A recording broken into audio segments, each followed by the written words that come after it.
एक बार श्री कृष्ण भरी सभा में कर्ण की दानवीरता की प्रशंसा कर रहे थे। अर्जुन भी उस समय सभा में उपस्थित थे। वे कृष्ण द्वारा कर्ण की दानवीरता की प्रशंसा को सहन नहीं कर पा रहे थे। भगवान कृष्ण ने अर्जुन की ओर देखा और पल भर में ही अर्जुन के मनोभाव जान लिए। श्री कृष्ण ने अर्जुन को कर्ण की दानशीलता का ज्ञान कराने का निश्चय किया।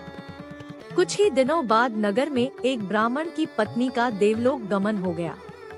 ब्राह्मण अर्जुन के महल में गया और अर्जुन से विनती करते हुए कहा, धनंजय, मेरी पत्नी मर गई है। उसने मरते हुए अपनी आखिरी इच्छा जाहिर करते हुए कहा था कि मेरा दाह संस्कार चंदन की लकड़ियों से ही करना, इसलिए क्या आप मुझे चंदन की लकड़ियां दे सकते हैं?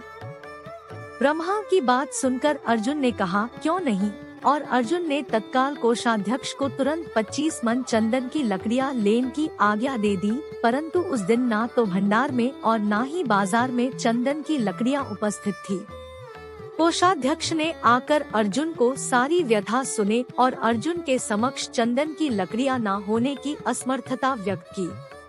अर्जुन ने भी ब्राह्मण को अपनी लाचारी बताकर खाली हाथ वापस भेज दिया।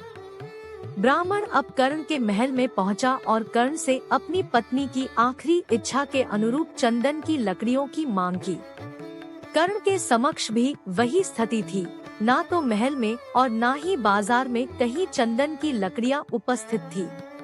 परंतु कर्ण ने तुरंत अपने कोषाध्यक्ष को महल में लगे चंदन के खम्भे निकालकर ब्राह्मण को देने की आज्ञा दे दी। चंदन की लकड़ियां लेकर ब्राह्मण चला गया और अपनी पत्नी का दाह संस्कार संपन्न किया। शाम को जब श्री कृष्ण और अर्जुन टहलने के लिए निकले, देखा तो वही ब्राह्मण शमशान पर कीर्तन कर रहा है। जिज्ञासावश जब अर्जुन ने ब्राह्मण से पूछा तो ब्राह्मण ने बताया कि कर्ण ने अपने महल के खंभे निकालकर मेरा संकट दूर किया है, भगवान उनका भला करे।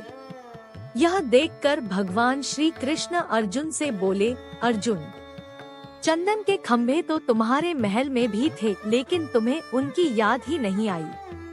यह सुनकर अर्जुन लज्जित हो गए और उन्हें विश्वास हो गया कि क्यों कर्ण को लोग दानवीर कर्ण कहते हैं।